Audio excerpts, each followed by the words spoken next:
and welcome to episode 151 of Things I've Learned from Barry Harris. And today I thought we would discuss Barry's beautiful way and completely unique way of looking at harmony, which is, as far as I know, is completely unique to him, even though he said that this is definitely how classical musicians were looking at it, Bach and Chopin. And I think he's 100% right about that.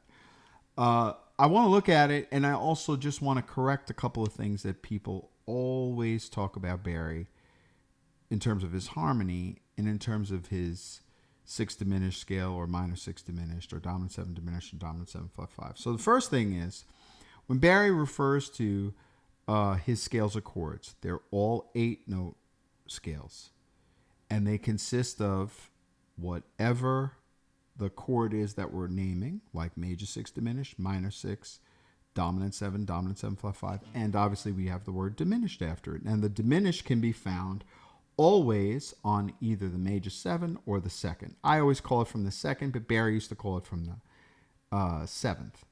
So by that I mean, if I say C major 6 diminished scale, that's consists of two different things. It's already telling you C major 6, which is C, E, G, A, and then the diminished that's found either on the major 7 or on the second. But let's just say it's on the second.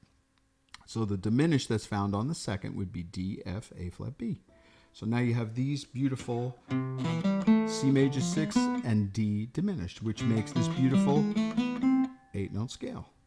In the same way, if I say C minor 6 diminished, that is 4 notes of a C minor 6, C, E flat, G, A, and then the 4 notes of a D diminished, D, F, A flat, B. Same diminished. So that's that scale of chords. That's 2.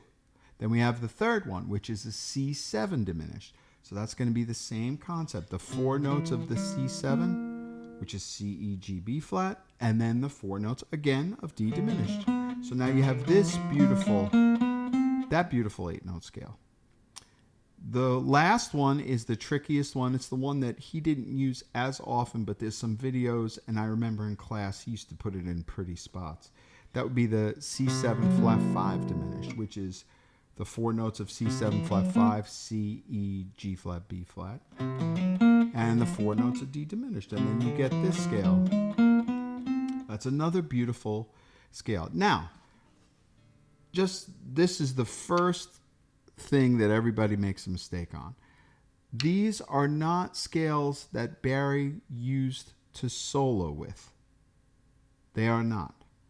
The minor 6 diminished he did when he was playing a real minor tune. But the major 6 diminished, the dominant 7 diminished, the dominant 7 flat 5 are not used when he's teaching about soloing. This is purely harmony and things that you could do when you're chording. So that's the first problem. So let's get that out of the way. The second issue is a lot of times I'll see people say, oh, well, here we have our normal diatonic chords for, let's say, the key of C major is, since we have a 7-note scale, we have C major 7, D minor 7, E minor 7, F major 7, G 7, A minor 7, B minor 7 flat 5, and then back to C major 7, which is, we all know that. Now, where everybody makes a mistake is they say, oh, Barry adds this one note, and then he reharmonizes that and makes it into, that's a C6, the second chord's a D diminished, the third chord is another C6, and so on, C6 diminished. Now, this is where they're wrong, because he's not reharmonizing all the chords of C major. Every one of those chords of C major belongs to a different scale. So in other words, if I said first chord C major 7, he says that comes from a C major 6 diminished scale. And to be frank, the B is just a borrowed note from the diminished. So that's how Barry sees it. And then that's for C major. Now, the second chord in a C major diatonic normal 7-note scale is a D minor 7. That he does not reharmonize with a D diminished. No. This has its own scale of chords. This minor 7, because in Barry's world, every minor 7 is a major 6, is F6 diminished. So that's a separate scale entirely. So now instead of saying this is C major 7, this one he makes it into a diminished. No, he does not. That's only for the very first chord. A C major 7 belongs to C6 diminished. A D minor 7 belongs to F6 diminished. An E minor 7 belongs to G6 diminished. An F major 7 belongs to F6 diminished. A G7 belongs to a bunch of different things. We're going to talk about that in a second, but it belongs to a bunch of different things. A minor 7 is also C6, but a lot of times when you're on the 6th chord, it's turning into like what Barry would refer to as a real minor. So you might even think A minor 6 diminished for the 6th chord, depending on what it's functioning, how it's functioning in a particular tune. The last chord is B minor 7 flat 5. Every minor 7 flat 5 is a minor 6. So he would see this B minor 7 flat 5 as a D minor 6. That belongs to a D minor 6 diminished. So really, if you're going to think in Barry Harris terms in the way that he thinks of harmony, if we're going to take each chord of the diatonic C major scale, the normal 7-note C major scale, it's going to have that's C major 6 diminished, that's F major 6 diminished, that's G major 6 diminished, that's F6 diminished again. This we're going to talk about in a second. That's either C6 again, or sometimes it can be A minor 6 diminished, depending on how it's functioning.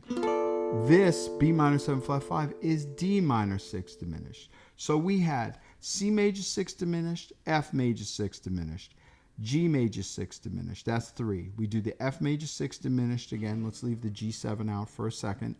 The C major 6 or A minor 6 diminished, and then D minor 6 diminished.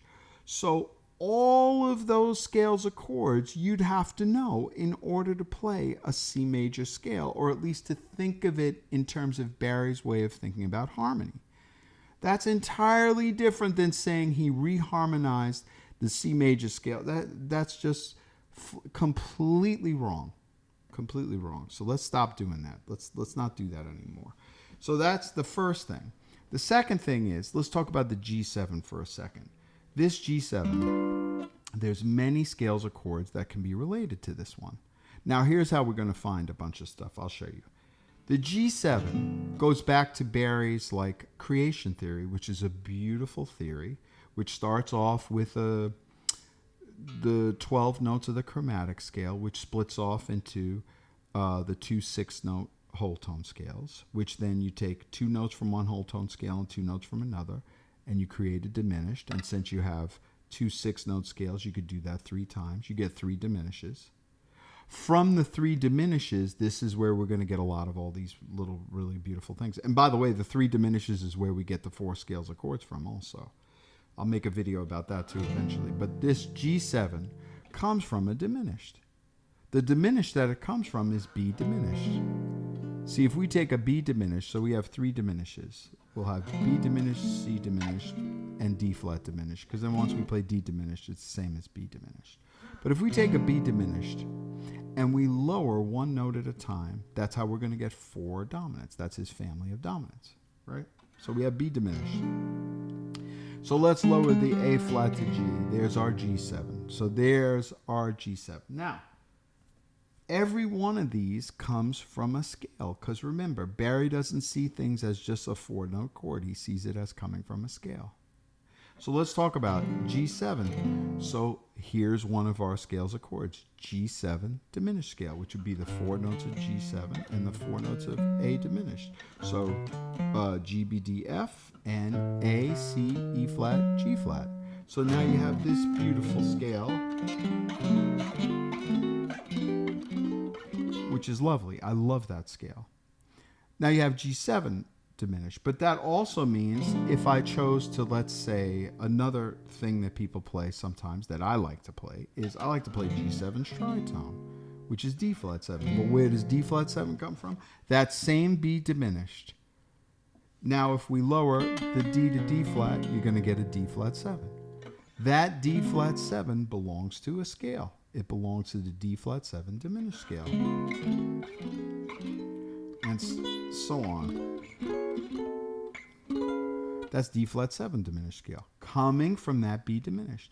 So G7 diminished and D flat 7 diminished, that's family, because they come from the same diminished. And interestingly enough, the G7 diminished scale has an A diminished. The D flat 7 diminished also has an A diminished. It has E flat diminished, which is A diminished. Same thing. So they share a diminished.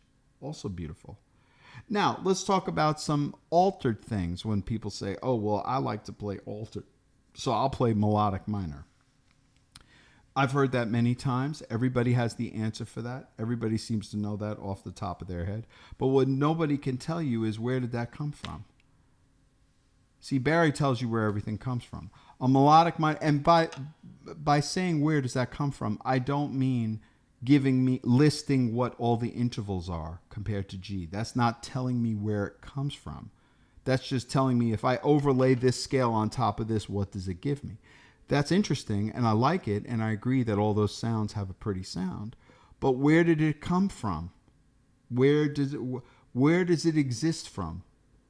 So Barry's way of thinking about this diminished, it tells you where it comes from. And by that, I mean watch. So let's think about the melodic minor. So some people on G7 will play A flat melodic minor, right? They'll think A flat melodic minor. So you say, okay, well, where does that come from? So here's our B diminished. When we lowered the D to D flat, we got a D flat 7. But now if you take each one of these diminished notes and raise one of them a half step instead of lowering one, but you raise one a half step, that's where you get these minor sixes.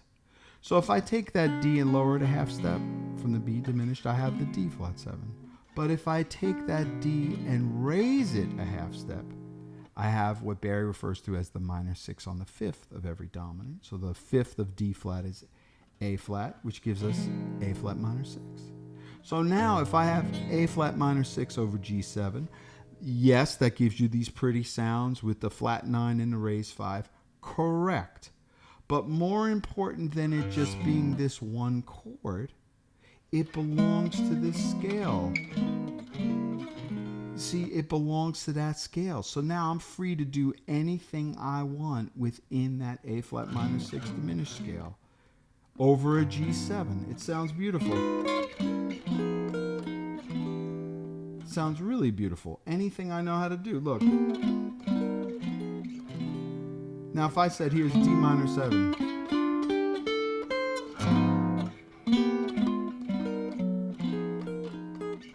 That's just some pretty things that I know how to do on the A flat minor 6 scale that I'm inserting over the G7.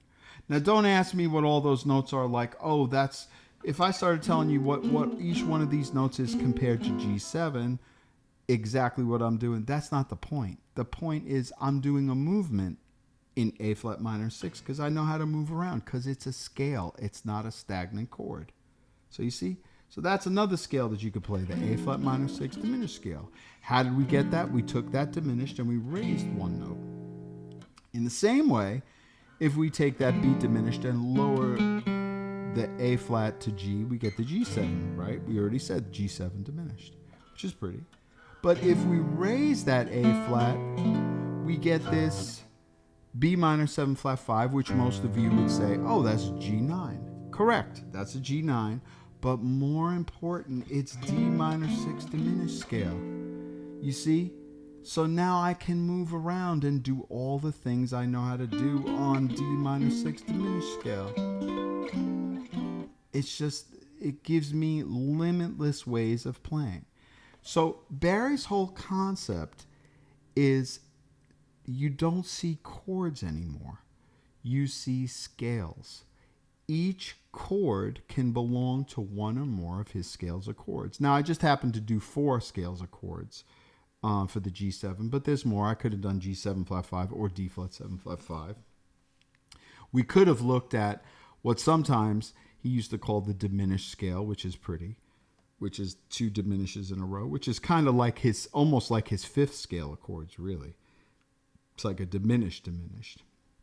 But anyway, that's just something that it was actually kind of bugging me a little bit, watching a lot of people, and I know, it's easy to talk about Barry Harris now because you get a click on your video. But the thing is, as long as the information is correct, we shouldn't just say, let's make a video about something I'm one page ahead on. We shouldn't do that. We should just say, if I know something or if I discover something, let's talk about it, but let's not say it like, like we have to, we have a tendency, especially on YouTube, that if people see us as a teacher, like sometimes people see me as a teacher, it's almost as if I have to act like I know everything. That's not true. That's not true at all. I think the thing is, we're supposed to be honest about this stuff. And my whole point in starting the channel was not like, oh, I know everything about Barry Harris. No, it's the furthest thing from that. I'm just scratching the surface of what he was talking about. He was a genius. I'm not a genius. So I just hung out with him and was studying with him for a long time. And these are the things that I kind of gathered from being around him. But I do know one thing. If I repeat it on this channel or if I say something, that's because I believe it 100% in my heart. 100%. It's not a question of trying to get a click or trying to, make it out to be something that it's not. It's 100% what I basically got from him, from being in the room with him and from watching him use these things. And that's why, so the two things I hope everybody gets from this video. The first thing, his scales of chords, his 4 scales of chords, is completely separate for the most part from his soloing. Completely separate. He has a million beautiful things to look at soloing, but those are primarily, for soloing, Barry uses 7-note scales. He doesn't use 8-note scales. He talks about 7-note scales. And most of them are major scale and dominant scale. Now, he does throw in the diminished scale, and he does throw in whole tone scale. And for minors, he does play the minor 6 diminished scale. That's one that he does play. But for the most part, it's just major and dominant for the most part. And that covers a lot. But when you're talking about harmony, this is a completely unique way to look at harmony. Completely unique. And it's not a trick. It's not something like, okay, I'm going to play a bunch of chords and now, here's this thing. I'm going to do this Barry Harris trick where he puts in a diminished after every chord. It's not that at all. That's the furthest thing. So let's not do that anymore. But anyway, I hope this explanation cleared up some things. And let's keep working on our 4 scales of chords, because the eventuality is it gives you total freedom over any harmony that you're playing. And that's the whole point in our music, freedom. So until next time.